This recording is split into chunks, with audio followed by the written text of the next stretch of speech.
very unrealistic standards, being overly self-critical, focusing on my imperfections, and working so hard mentally.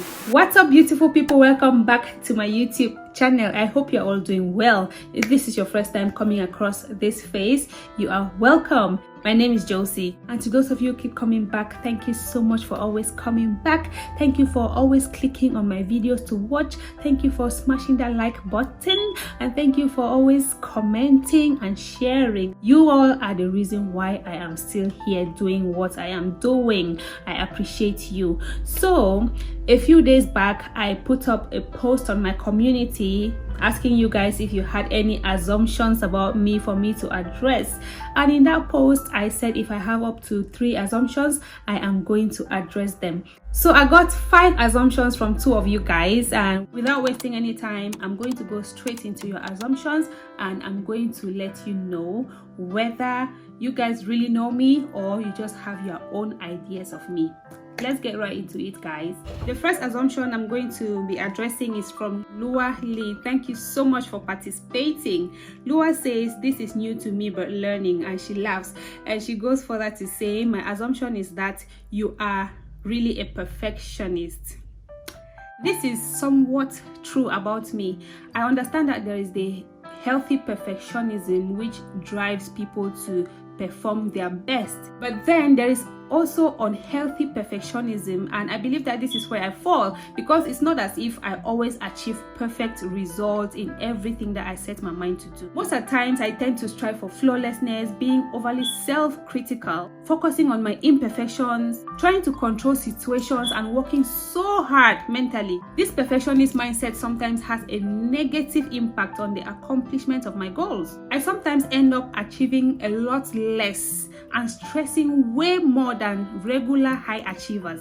I find myself feeling anxious about situations even before they happen. To be honest, I've realized that I stress a lot more than necessary. Before I venture into anything, I would play a scenario in my head, and if I see anything less than a perfectly met goal, I would consider it a failure. And this has made it so difficult for me to even get started on a lot of new things. When I eventually venture into anything, I struggle to move on when things don't work out the way I had hoped. I sometimes have very unrealistic standards, to the point where I end up missing out on the fun of the moment because I'm too focused on seeing results first. Thank you so much, Lua, for this assumption. Lua pays attention to the littlest things that you did not even know that someone would notice. She notices, and it's not as if I spend a lot of time with her on ground. I've been in the same environment with her less than 5 times. You got it spot on, and this has helped me to reassess myself, and I've realized that a change is absolutely needed because I want to be able to achieve my goals with less stress and negativity. So thank you. This was a spot on assumption. I really appreciate your participation. And the next set of assumptions are from Mercy. Mercy has 4 assumptions for me. Mercy is my girl.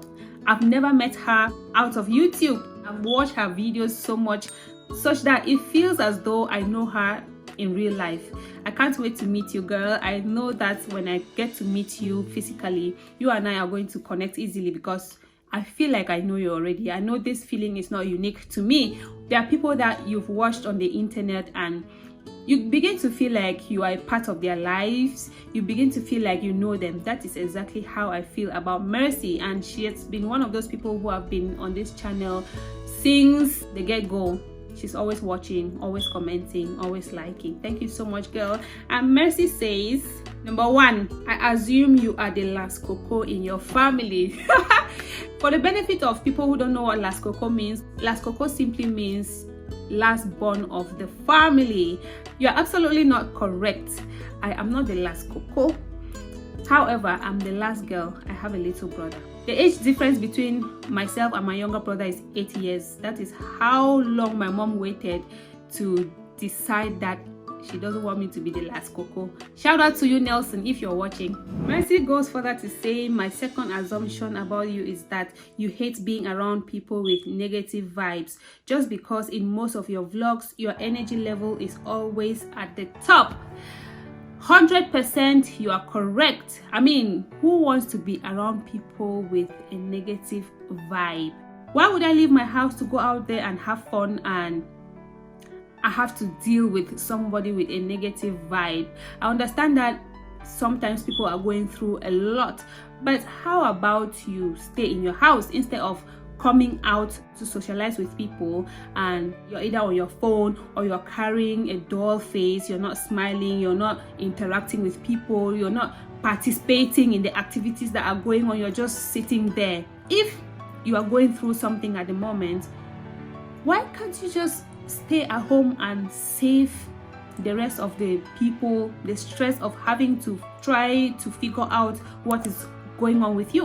You can actually just stay at home, and when you feel a lot better, you can, join in on the next program and have fun with people. There are times when I'm not feeling my best, and I know that if I go out with people, I'll probably be toxic to that environment. So I'd rather stay in my house than go out and go carry a heavy face or go out and I'm moody throughout the time when I'm with people. It doesn't make any sense.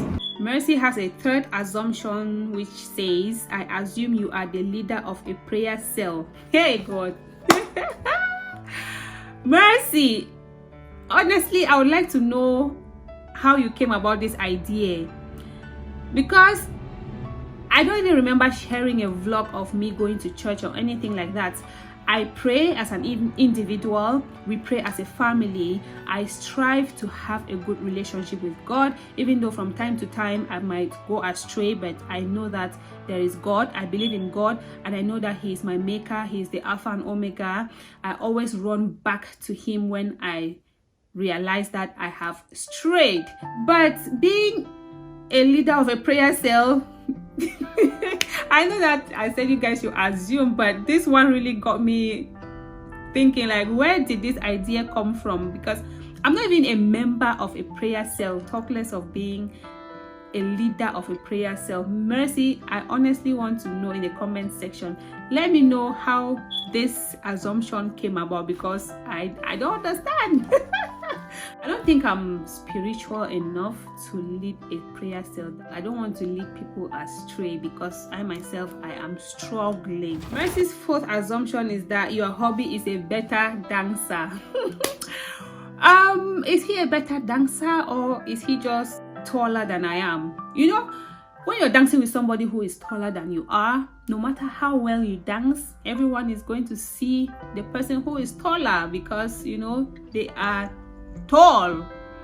And sometimes the tall person might not be as good as you are, but just because he's tall, people tend to see him or her first before they see you, who is killing it. Anyways, jokes aside, I absolutely agree with you. My husband is a better dancer compared to me. I enjoy music more than I dance to it. I can be there enjoying, all my own dancing is going on in my head, but he dances better than I do, especially the kind of dance that requires a lot of specific dance moves and energy. I already feel defeated, so I'd rather just sit in one corner and observe him dance. So that is it for the assumptions, guys. Thank you ladies so much for making this video possible. YouTube is about community. Sometimes I also would like you guys to be a part of the content that I create, which is why from time to time I'll put out a post. When I put out a community post, it could be a poll, it could be asking you guys to ask me questions, or it could be something like this to assume things about me. It's just so that we can interact with each other. It's good to know that you guys are there and you support the community. When you guys participate in community posts like this, it's really encouraging. It makes me feel like I have a community and you guys are willing to take part and help this community to grow. I hope you guys enjoyed watching the video as much as I enjoyed filming it. If you did, please give us a thumbs up, and if you've not yet subscribed to the channel, kindly consider subscribing for more food, family, lifestyle content and chit chat about very relatable topics. Until I come your way next time, stay blessed, stay safe, continue to drink a lot of water and mind the business that pays you. I will see you in my next video. Bye.